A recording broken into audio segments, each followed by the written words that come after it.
Hello friends, welcome to optimistic studies. Optimistic studies में आप सभी का स्वागत है। हमने आरटी एक्ट 2009 का पार्ट 5 स्टार्ट किया था। इससे प्रीवियस लेक्चर जो था वो बीच में ही स्टॉप हो गया था, हम वहीं से स्टार्ट करते हैं इसको। यदि आप चैनल पे न्यू है तो चैनल को सब्सक्राइब कर लीजिए और बेल नोटिफिकेशन को ऑन रखिए, जिससे हम जो भी वीडियो डालें तो आप तक पहुंचती रहे। चलिए फिर हम सेशन को स्टार्ट करें। हम क्या देख रहे थे? हम देख रहे थे अध्याय 2 का धारा 5 देख रहे थे। चैप्टर नंबर 2 का सेक्शन 5 देख रहे थे, जो कि क्या बोलता है, right of transfer to other school, अन्य विद्यालय में स्थानांतरण का अधिकार। तो इसमें हमने धारा 5 की उपधारा 1 को देख लिया था, जो कि क्या बोलता है कि जहां कहीं विद्यालयों से बच्चों को अधिकार है कि वो स्थानांतरण मांगेंगे। Right to seek transfer to any other school, अन्य विद्यालय में जाने के लिए वो स्थानांतरण मांग सकते हैं। क्या लिखा हुआ है, देखिए, किसी बालक को अपनी प्रारंभिक शिक्षा पूरी करने के लिए किसी अन्य विद्यालय में स्थानांतरण कराने का अधिकार होगा, उसके पास अधिकार है। ठीक है, फिर उसके बाद सेकंड में इसमें क्या लिखा है, लेकिन और किस में वो नहीं बोल सकते हैं, तो वो जो कैटेगरी, जो सेक्शन 2 के सब सेक्शन एन में जो कैटेगरी 3 और 4 के जो क्योंकि हमने क्या देखा है, हमने 4 कैटेगरी के स्कूल, 4 टाइप्स ऑफ स्कूल हमने डेफिनेशन में ही देख लिया। उसमें जो तीसरे और चौथी कैटेगरी के जो 2 विद्यालय होते हैं उनमें वो ऐसा दावा नहीं कर सकते। और ये कौन से होते हैं, तो जो तीसरी कैटेगरी है वो निर्दिष्ट प्रवर्ग का कोई विद्यालय है, a school belonging to specified category. अब ये स्पेसिफाइड कैटेगरी क्या होता है कि जैसे कि नवोदय विद्यालय हो गया, सैनिक स्कूल हो गया, केंद्र विद्यालय हो गया, या केंद्र सरकार द्वारा चिन्हित अन्य इसी प्रकार के कोई अन्य विद्यालय। और जो चौथे में वो कौन है, वो गैर सहायता प्राप्त विद्यालय है, अनएडेड स्कूल है, जो कि किसी प्रकार का एड और ग्रांट रिसीव नहीं करते हैं, जो किसी भी प्रकार की सहायता या अनुदान प्राप्त नहीं करते हैं। तो इनकी तो अपनी रेपुटेशन हो गई कि इनके यहाँ तो होगा ही एलिमेंट्री एजुकेशन के लिए प्रोविजन, प्रावधान होगा। किसके लिए? प्रारंभिक शिक्षा का प्रावधान होगा। तो इसीलिए ये बोल दिए कि इनमें आप नहीं मांग सकते हो, इनमें आप नहीं मांग सकते। बाकी अन्य विद्यालय में यदि आपको लगता है कि यहाँ पे प्रारंभिक शिक्षा का प्रावधान नहीं है, तो अपनी प्रारंभिक शिक्षा को पूर्ण करने के लिए आपके पास अधिकार है कि आप अन्य विद्यालय में स्थानांतरण मांग सकते हो। अब दूसरे में क्या बोला गया, दूसरा मतलब धारा 5 की उपधारा 2 में क्या लिखा है, सेक्शन नंबर 5 के सब सेक्शन 2 में क्या लिखा हुआ है कि जो स्थानांतरण मांगा जा रहा है भीतर का हो या राज्य के बाहर का हो। पहले वाले में बोले कि आपके यहाँ प्रारंभिक शिक्षा का प्रावधान ही नहीं है। दूसरे में बोलते हैं कि यदि कोई भी प्रकार का कोई अन्य कारण है तो भी आप स्थानांतरण मांग सकते हो किसी अन्य विद्यालय के लिए। ठीक है, पहले बोल दिए नहीं भैया हमको चाहिए ही नहीं आपकी ये वाली चीज। आप गए दुकान, आपको 4 पेन दिखाए और आप पहले तो मांग लिए, फिर उसके बाद बोलते नहीं हमको तो चाहिए ही नहीं। क्यों? क्योंकि मुझे जो चाहिए ना वो आपके स्कूल में, वो आपके पास में है ही नहीं, ये वाली पेन मुझे नहीं चाहिए। फिर उसके बाद में तो ठीक है, नहीं लिए। अब फिर दूसरी कैटेगरी में क्या बोल दिए कि नहीं मुझे ना कोई अपना पर्सनल काम आ गया, मैं इसलिए अभी पेन नहीं ले सकता हूँ, ऐसा वाला है। तो समझो, पहले वाले में बोले कि था ही नहीं आपके यहाँ व्यवस्था, दूसरे वाले में बोले मेरा कोई कारण है। डिफरेंस को समझना, ठीक है। तो इसमें क्या है कि लेकिन उसमें भी कंडीशन बोल दी गई क्या, कि ये दो टाइप के जो स्कूल है ना, उनमें आप ऐसा दावा नहीं कर सकते हो।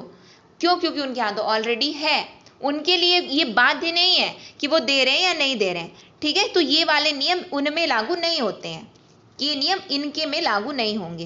क्या बोला गया, किसी अन्य कारण की वजह से भी स्थानांतरण मांगा जा सकता है। जहां किसी बालक को किसी राज्य के भीतर या बाहर किसी भी कारण से एक विद्यालय से दूसरे विद्यालय में जाने की अपेक्षा की जाती है, वहां ऐसे बालक जो है अपनी प्रारंभिक शिक्षा पूरी करने के लिए किसी अन्य विद्यालय में स्थानांतरण कराने का उन्हें अधिकार होगा।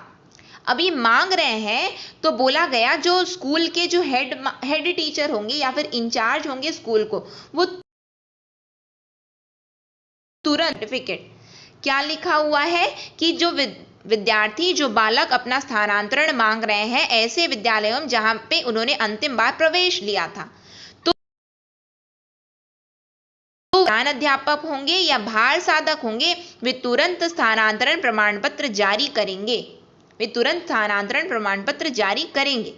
लेकिन यदि वो किसी अन्य विद्यालय में अब प्रवेश के लिए गए और उन्हें तुरंत स्थानांतरण प्राप्त नहीं हुआ है, तो कोई अन्य विद्यालय ये बोल करके उन्हें प्रवेश देने से रोकेगा नहीं कि नहीं, आपके पास ना ट्रांसफर सर्टिफिकेट नहीं है।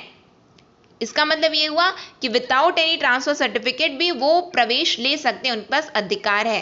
क्या लिखा है? परंतु स्थानांतरण प्रमाण पत्र प्रस्तुत करने में विलंब ऐसे अन्य विद्यालय में प्रवेश के लिए विलंब करने या प्रवेश से इनकार करने के लिए आधार नहीं होगा। ये नहीं बोल सकते कि नहीं ट्रांसफर सर्टिफिकेट जब तक आपका नहीं आ जाता ना, हम आपको एडमिशन नहीं देंगे। नहीं दो। क्यों? क्योंकि मैं किस लिए आया हूं? मैं अपनी एलिमेंट्री एजुकेशन को कंप्लीट करने के लिए आया हूं, जो कि मुझे इस अधिनियम के अंतर्गत है। प्रारंभिक शिक्षा पूर्ण करने का मुझे अधिकार है, बालकों को अधिकार है, ये हमारा ये मौलिक अधिकार है। बिल्कुल हमने पढ़ा है। फिर क्या बताया गया?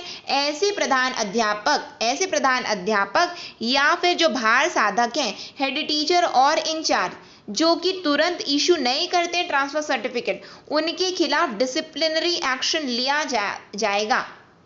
क्या है? परंतु यह कि स्थानांतरण प्रमाण पत्र जारी करने में विलंब करने वाले विद्यालय के प्रधान अध्यापक या भार साधक जो भी नियम चल रहा है उसके अधीन अनुशासनिक कार्रवाई के लिए दायी होंगे। यानी कि उनके खिलाफ में डिसिप्लिनरी एक्शन लिया जाएगा। क्यों? क्योंकि उन्होंने ट्रांसफर सर्टिफिकेट, बच्चे का अधिकार था, वो उसने स्थानांतरण मांगा, आपने नहीं दिया, तो आप you are liable to such disciplinary action. ठीक है, तो यहां पे हमने क्या कंप्लीट कर लिया? यहां पे हमने कंप्लीट किया है सेक्शन नंबर 5 को कंप्लीट किया। सेक्शन नंबर 5 मतलब हमने चैप्टर 2 का कहां तक देखा है? हमने स्टार्ट कहां से किया? 3, 4 और 5 को हमने कंप्लीट कर लिया। यानी कि ओवरऑल हमारा 1 और 2 चैप्टर हो चुका है। अध्याय 1 और अध्याय 2 हमारा शिक्षा का अधिकार अधिनियम का कंप्लीट हो चुका है। ये सेशन आपको कैसा लगा? आपको इंफॉर्मेटिव लगा? आपको लगा कि आपने कुछ सीखा है और आपकी प्रिपरेशन में ये हेल्प कर रहा है, तो बिल्कुल लाइक ज़रूर कीजिएगा सेशन को। चैनल को सब्सक्राइब भी करिए यदि आपने चैनल को सब्सक्राइब नहीं किया है। और मोस्ट इंपॉर्टेंटली, जैसा कि मैंने आपको प्रीवियस लेक्चर में बोला है कि every action has an equal and opposite reaction. आपकी तरफ से यदि प्रतिक्रिया कंटिन्यूसली आती जाएगी तो हमारी तरफ से भी क्रियाएँ होती जाएंगी, यानी कि वीडियो अपलोड होते जाएंगे और आपका सिलेबस जो है फ्री वीडियोस के रूप में बिल्कुल कंप्लीट होगा। यूट्यूब में ही कंप्लीट होगा। 50% सिलेबस आपके कंप्लीट हो जाएंगे। तो आप वैसी ही प्रतिक्रिया दिखाइए, ज़्यादा से ज़्यादा लोगों तक वीडियोस को शेयर कीजिए और लोगों को बताइए कि किस तरह से आप ABO एग्जाम, क्योंकि जल्द से जल्द वैकेंसी आ जाएगी और बाद में आप प्रिपरेशन करेंगे तो ये बिल्कुल हेल्पफुल नहीं होने वाला है आपके लिए भी, ये तो आपको भी पता है। तो बस आप पढ़ते रहिए, आपकी पढ़ाई बिल्कुल नहीं रुकेगी। आप केवल क्या करना है? आपको हमारा सपोर्ट करना है। सपोर्ट के लिए आपको कुछ भी नहीं करना है, बस चैनल को सब्सक्राइब करके रखना है और प्रॉपरली आपको स्टडी करनी है, बस। ठीक है, और कुछ नहीं करना है आपको। तो नेक्स्ट सेशन में हम बहुत जल्द मिलेंगे। नेक्स्ट सेशन तक के लिए optimistic learning. Thank you for the session.